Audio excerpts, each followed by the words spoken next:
You struggle to recruit for your salon. Your business has so many peaks and troughs that you need more staff when you're busy, but then you're paying people to sit around when you're quiet. Well, today in this video, I'm going to share with you 3 top tips when it comes to recruiting, so stay tuned. Welcome to Salon Boss TV, where you can find the best tips, information and advice how to grow your salon business. I'm Jessica Crane and I'm a business coach for salon owners, and I help salon owners to increase profit, make more money and get the life-work balance that they really want from running their salon. Make sure that you hit the bell and subscribe so that you get notified when we drop a brand new video every Monday right here on our YouTube channel. One thing that I get asked all the time is, how do I know when to recruit? So let's dive in to step 1. So what is the answer to this question? And the answer is that you need to look at your data. You need to understand your business inside out. So you shouldn't be recruiting new stylists or therapists if your current team isn't already around 80–85% utilised. You see, I see a lot of salon owners who have members of staff who are only 40–50% utilised, and then they hire more staff. And what this actually does is it puts huge pressure onto the wage bill, because you're already paying people to stand around and then you've recruited new people. So you really need to understand the utilisation of the salon and of each individual team member. So each week you want to be measuring the salon utilisation, or each individual stylist or therapist utilisation as well. Now you need to make sure that your staff are 100% aware of what their utilisation target is and what they are currently at, because your business can't afford to be holding the, supporting the dead weight, as it were. So each person needs to be able to know what their target is and to be able to take responsibility for their actions in the business as well. So that's really where we need to start, is we need to start with the data. And this way you'll start to recognise your peaks and troughs, and you'll start to recognise when is the salon busy as a whole and when is the salon quiet as a whole. When are each individual team members, when are they busy? Who is busy and who isn't?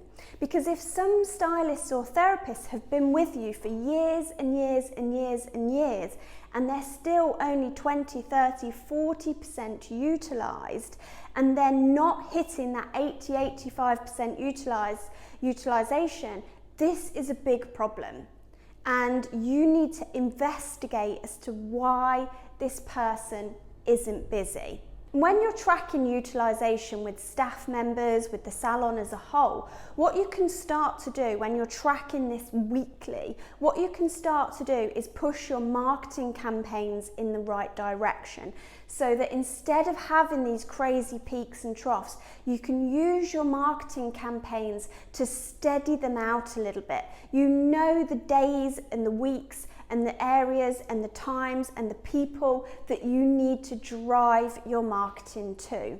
So what you can do with your marketing, as an example, is you can be promoting and pushing forward the particular stylists or therapists who are not utilised. And that's what I would do before I focused on recruiting.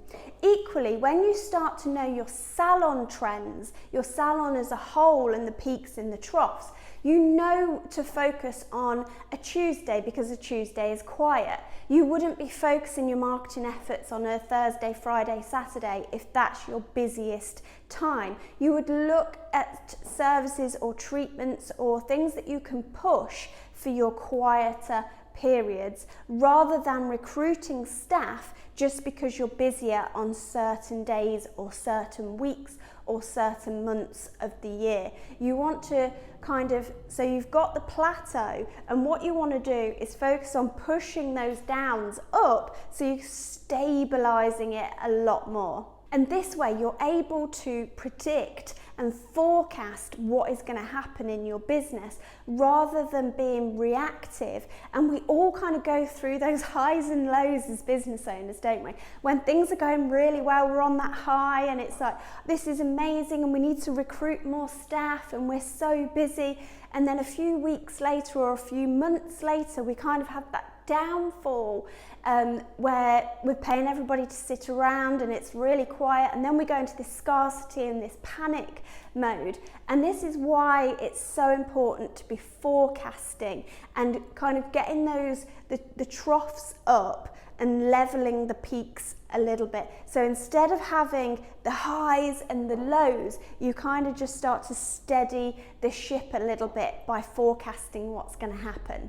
So step number 2, hiring in the right position. So what do I mean by this? So what you need to look at is, what are your most popular treatments or services that are in high demand in your salon? And are there particular services that you offer that you just haven't got enough people to deliver them? Are some of your treatments and services in really huge high demand? The reason I say this is because I can remember I had a client once and they recruited a new staff member for hair, when actually their huge demand was for beauty. And they just looked at, you know, sometimes you just look at your business and when you look at the numbers, it almost gives a different story, doesn't it? And sometimes you look at the numbers and you think, oh, I wouldn't have thought that. You know, you kind of find a few surprises. And she thought that she needed more hair staff, when in actual fact, the demand was for beauty. So you need to make sure that you're recruiting in the right area for the right positions to deliver the right treatments and services. Because we need to make sure that this new staff member is going to be filling a demand. Otherwise, we're risking that they are just going to be sat there twiddling their thumbs, not doing anything whilst we're paying them. The other thing to do and to think about is to look for new opportunities. So are there services that you get demand for from clients, but you have nobody there to fill them? So maybe you have a skill set missing. Maybe it would be good for you to bring in a makeup artist or somebody who can do aesthetics, or somebody with a specific skill set that your team can't currently deliver, but only if you have the demand for that treatment or service from your customers. And you can always survey them to find out if there is a particular skill set that your business is missing that they would have a demand for. And our next tip is, don't hire in a panic. We see so many salon owners make this mistake, and they're hiring the wrong person is so much more expensive than not hiring anybody at all. And this is why the best recruitment strategy is to forecast your growth and to plan for recruitment months and months and months in advance. And this saves you from being in that reactive mode where you think, oh, I need somebody now, we're busy now. When you're in that position, you're very highly likely that you're going to hire the wrong person, and settling for the wrong staff members can have a huge knock-on effect. It can really disrupt the current dynamics of your team, and hiring the wrong person, paying to train them, paying to induct them, paying to market them, all of these things have a huge knock-on effect, and sometimes it is better to not recruit at all than to recruit the wrong person. So the key is to hire not when you're desperate to hire, but to plan ahead. So I hope that you found this video useful. Make sure that you hit the subscribe button so that you get notified when we drop a brand new video every Monday. And if you are struggling to recruit at the moment, maybe you're struggling with your numbers, maybe you're struggling planning that far ahead for your business, then I'd like to invite you to book a free 50-minute discovery call with my team.